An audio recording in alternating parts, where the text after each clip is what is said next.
Ladies and gentlemen, this is Kazuri Alamin. I needed to make this quick video tonight. There are a lot of people nationally, internationally, in this state, locally, that are very, very anxious, highly respected. One of the definitions for anxious is deep mental distress,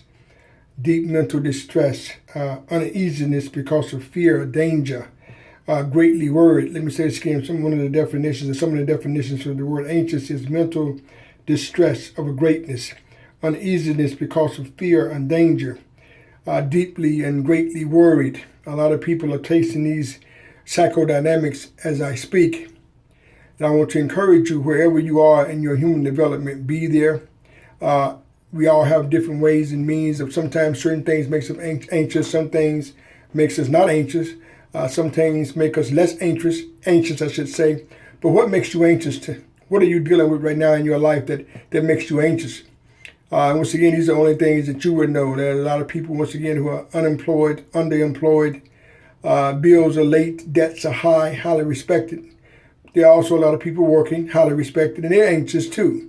Anxious is a human emotion. We all taste it, and you haven't tasted. I feel comfortable enough saying you will taste it before you leave this universe. I feel comfortable in saying that. But what makes you anxious? How are you dealing with your mental distress, your uneasiness because of fear and a danger? How are you dealing with that right now? And if you are dealing with it, congrats. If it's dealing with you, you have the capacity, you have the ability to pivot. You ain't got to stay stuck there. Part of the healing process is to deal with it, to own it. If you're feeling anxious, you're dealing with some worration, you're dealing with some distress, you're dealing with some uneasiness because of fear and danger, own it, feel it. You ain't got to stay stuck there.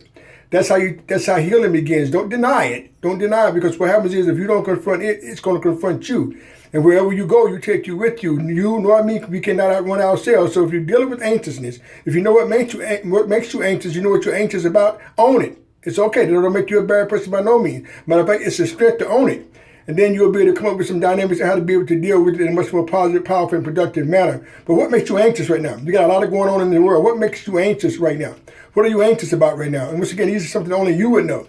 So if you're dealing with any kind of anxiousness, once again, own it. You ain't got to stay stuck there with it. Matter of fact, don't stay stuck there with it. But you want to heal through that, with that, from that, in time, on time, and with time. So trust the process. Please, ma'am, please, sir, don't try to rush it. Once again, you ain't got to stay stuck there. But be where you are with that, because that's part of the healing. That's part of the healing. A lot of people misunderstand that. Well, I ain't anxious, but your body language says you're anxious. So own it. Don't make you a bad person by no means, ladies and gentlemen. Own that anxiousness. Look at what makes you anxious, and then be able to come up with some dynamics that will help you to be able to work through it, work around it, work on it, in time, on time, with time. Own your anxiousness. Don't make you a bad person. It's a strength. It's not a weakness. What are you anxious about right now? What makes you, not nobody else, what makes you anxious?